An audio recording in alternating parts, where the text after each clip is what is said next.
When you're finished with your clay kit and you've made however many things it is that you're making, you're going to need to pack them back up into the box that we sent your kit in. You can either use that box or a slightly larger box if your things won't fit back in there. We advise making them to fit inside the box. It's 20 by 20 centimetres. Now, this is called greenware, which means it's unfired ceramic.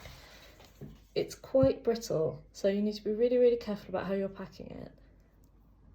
When I pack greenware, I make sure that I use something like an old bit of paper or fabric.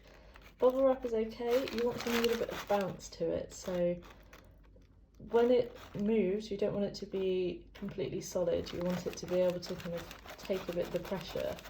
If this was to bounce up and down lots, it might crack if it's hitting anything hard. So if it's bouncing up and down on top of this, then that's fine. So you don't want to pack too much in your box so that it's all pressed up against each other, because that causes the same problem. Just grab some paper, old scraps of fabric, loo roll, anything like that that you can find.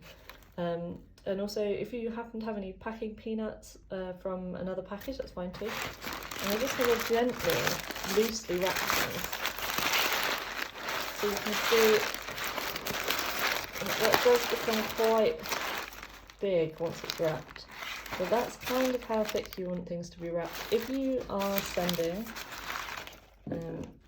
something like this with a hole in the middle, then so make a soft ball of it that goes inside, and then the same for a handle.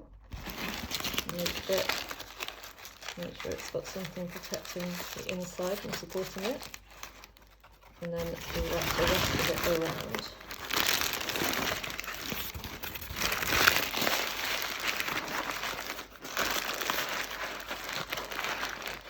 So it's got some bounce, it's got support on the inside, and then that can go into the box with your other things wrapped separately next to it.